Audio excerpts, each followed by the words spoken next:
Good evening, everybody. Monday morning quarterback, episode 55. Hope you guys have had a good start to your week.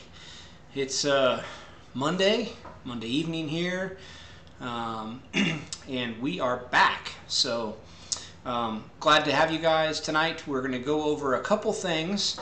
We've gotten some questions as people are getting the cars ready to go for the season. A lot of you have already started, but some of you are just getting started, and so we've had some questions as far as what to do, maybe some things that have popped up with their shocks. So we'll cover those couple things and then answer all of your questions.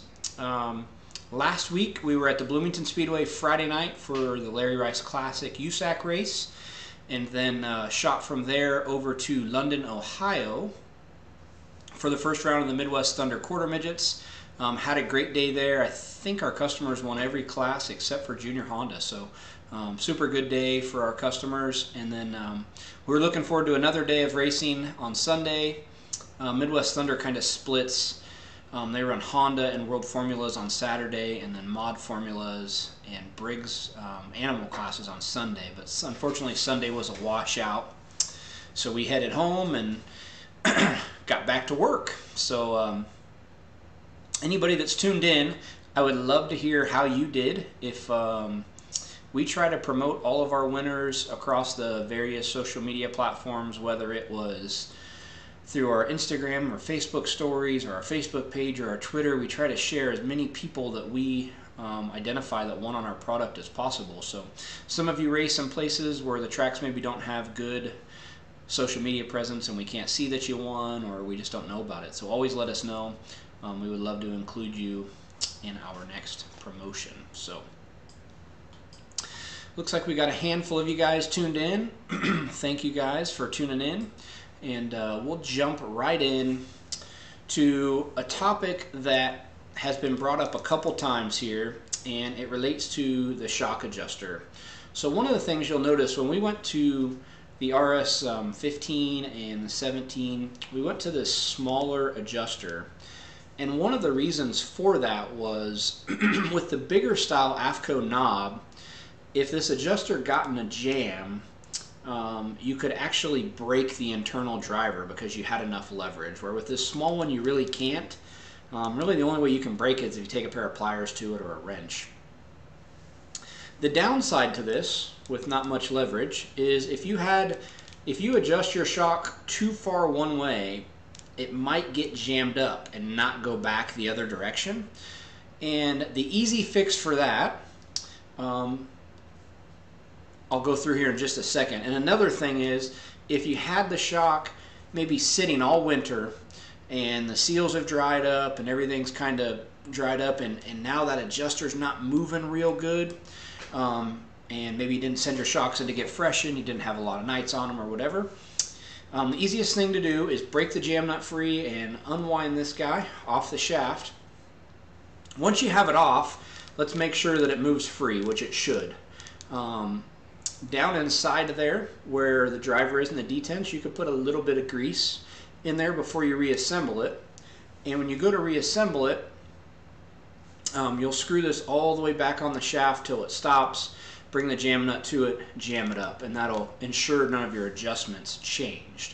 But if it got all the way one way and was stuck, that's an easy way. Get it off the shock, it'll then free itself up, and you can get it back on and make sure all of your adjustments are good. So that's one thing that can happen with your shock sitting for an extended period of time. The other thing is we will get reports of some slight weeping around the seals. So if your car didn't sit, or your shocks didn't sit in a controlled environment, and they maybe got below freezing, those seals could tend to have hardened up, and then we might see a little bit of weeping. Typically once they get moving again, everything is fine, but if there's excessive oil, we'll need to take a look. If there's just a little bit of wetness around the seal, you should be okay. Another thing you'll want to check is to make sure that all the spherical bearings and the shocks and the rod ends are not froze up. So if if when you clean the shocks at the end of the year, maybe there was some water that didn't get blown out and they're kind of locked up, we want to make sure we get some penetrating oil on there and get those things freed up so they're good to go to start the year. So those are just a couple things to look for before we get going to make sure that the shocks are up to par and everything is ready to go. Of course, if you have a monotube or a gas shock, we'll want to make sure we set our gas pressures like we would every week and get everything ready to go to race. Hopefully you've hit the track already, but I know some of you guys, certain parts of the country, gosh, some of our customers up in Minnesota and North Dakota got just a ton of snow.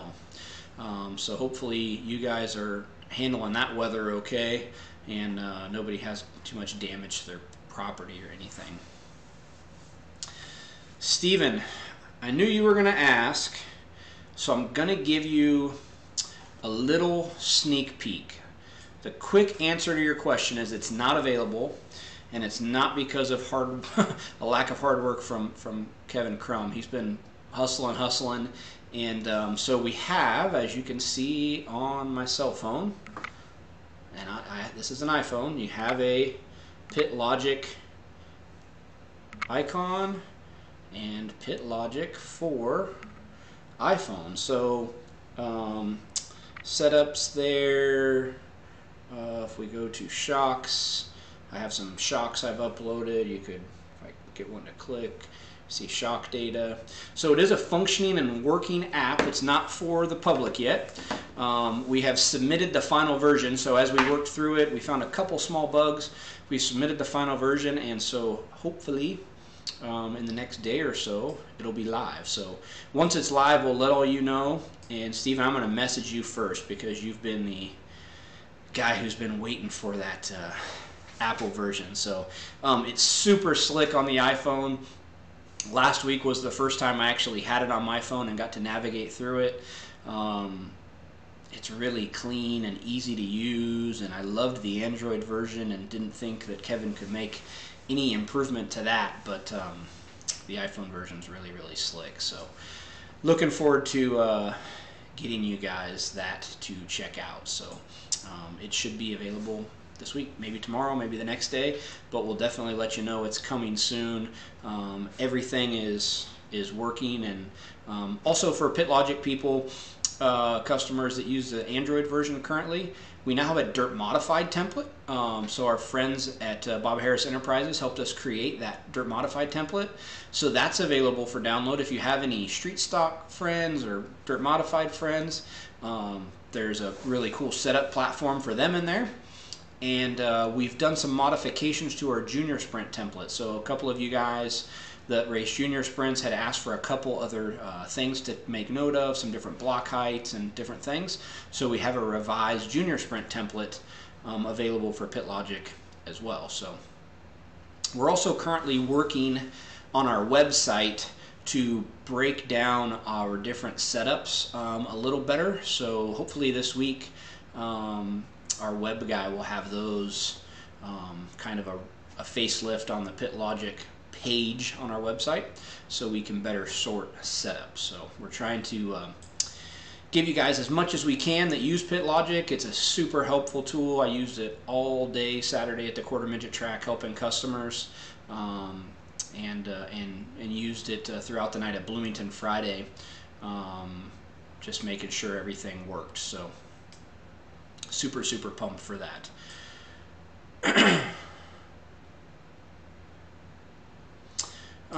Mark Ashcraft, on backup shocks that are sitting around, is it a good idea to run a couple cycles to keep them moving? You know, as long as they're in a decent temperature range, you know, 50 to 80 degrees, you should be fine. I wouldn't let them sit in the cold for long periods of time. I know, Mark, you're in Colorado. I wouldn't leave shocks in my trailer if the trailer was outside. But other than that, you should be fine letting them sit as long as they're in a decent temperature. Anybody else that's tuned in have questions, feel free to jump in with that. While we're waiting for a couple questions, remind everybody we got iRacing again this Wednesday. It'll be live on our Facebook page at 7:15 Eastern Time. If you haven't tuned into that yet, I highly encourage it. Super good racing these guys are putting on this week. We're giving some love to our dirt modified customers, so we're actually running UMP dirt modifieds at Lanier Raceway, and so it'll be interesting to see the bulk of our customers that are in the league are quarter midget, micro, and midget guys. So dirt modifieds is going to be interesting to see. And this is what the top 10 in points are looking like at the moment. Micro racer from Illinois, Aiden Purdue, currently leads the points. Chad Wheeler, a modified racer from Oklahoma, is second, so we're thinking he might have the upper hand this week. Chance Crum, kind of a do-it-all racer, who also helped with a lot of the design on our pit logic. From the state of Washington, he mainly runs micros and mini sprints, but does some midgets and sprint car stuff as well. He's third. Micro racer from Texas, who picked up a win over the weekend, Preston Perlmutter, he's fourth, and Corey Day, a micro racer from California, is fifth. So got a good representation of customers from all over the country that are participating in this. I know a lot of you have asked, like, how do we get involved? We'd like to run in the series. This particular series is full. We locked in with 50 drivers for the series, and so it's full, but we're going to do some other big races. This has just been a fun way for us to be engaged with our customers and give them an opportunity to race midweek in front of a large audience. So we've been averaging 1,400 views or so across all the platforms. And so we're going to do some other big races and some more series moving forward for those of you who like sim racing. So let me check out our questions here. Hey, from Brisbane, Australia. Chris, thank you for tuning in. Cool, we got people from all over the world tuned in. That's awesome. Ryan, what's it take to become a CSI dealer rebuilder? So to be a CSI dealer is one thing, and to be a rebuilder is another. I would encourage you to email me. It's just Garrett@csishocks.com. We're pretty particular with our rebuilders. You got to spend some time here with us so we can get you trained up for how our shocks go together and all that. But shoot me an email and we'll see if that's potentially a fit. Dave Harris, what changes in rear bars would be good going from outlaw wing to outlaw non-wing? Outlaw wing, they run 750, 735. I'm assuming that's 750 left rear, 735 right rear, the way you put it. Reverse split. What would you change to go non-wing on the rear of a micro? Dave, let me know what type of chassis you have. That seems on the stiff side. So typically we would run positive split on a wing car and then run paired up on a non-wing car, and maybe a touch softer on a non-wing car, just for more grip. Stephen Perlmutter, sorry. Which shock settings for a micro, smooth, hard, but bumpy? So typically in those instances, I set the shock at the slick settings. If it's a gas shock, I'll leave the gas pressure up to help get through the holes. If you have a twin tube, I would just leave it at the slick settings to get maximum grip around the whole track. I often tell people we don't want to tune for a bump that is going to occupy maybe 5% of the track and lose grip around the rest. So we would go for the slick settings. Kevin Baldwin, this is a quarter midget question. What are the major differences between a short run and a long run setup? So for those of you who are tuned in who are not quarter midget people, one of the biggest challenges is those cars are very sensitive, they're low horsepower, and typically you either get a good short run car or a good long run car, and it's really hard to get both, sometimes impossible. The major difference is just how tight you have your race car. So if your race car is snugged up where it's going to run its best lap on the 5th or 6th lap, you're probably going to start tightening up and slowing down lap 9, 10, 11. Where if you had your car freed up more, you might not run your best lap till lap 8, and it might not slow down, or it's not going to slow down till like lap 20 of a green flag run. And the hard thing of that is you kind of got to play a little bit of a guessing game of how you think the race is going to play out. some of that's where you're starting. If you're starting up front, sometimes you can go for a short run setup and try to just run away and hide, or hope there's a bunch of yellows. It's kind of a guessing game, but I can answer those questions more specifically if you gave me car and track and some more information. That might be a good one to email me, and I can help you with that a little bit more. A lot of times that's whether you're going to be locked or on a ratchet. There's a bunch of different things that go into that. So anybody else that's tuned in have questions based on anything that you've encountered so far this season, or if you're getting ready to race and you might have a question, we are here to answer those questions, so fire away. If you were a $50 winner or a $500 winner last week, be sure to send me an email or a Facebook message so I can get you those gift cards sent off. Haven't heard from the $500 winner yet, so if you know who that was, I don't even remember his name. I'd have to go back and look at last week's episode. But if you were the $500 winner, contact me so we can get you squared away on that. So, no more questions. All right. If you guys don't have any more questions, we'll sign off for tonight. Thank you for watching. If you have friends who are interested in watching this but maybe don't use Facebook, I've got every episode through last week on our YouTube page, so they can go to YouTube and watch them and catch up on every episode. So 1 through 55 or 54 is on YouTube, and this one will be up later this week. So, Dave, thanks for tuning in.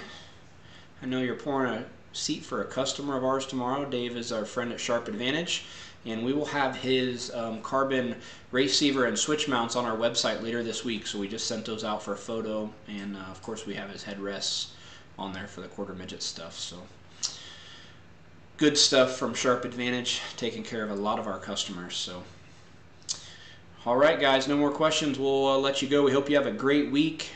Good luck racing wherever you're racing this week. And if I missed your question, shoot me a message. Be more than happy to answer it. Take care, guys.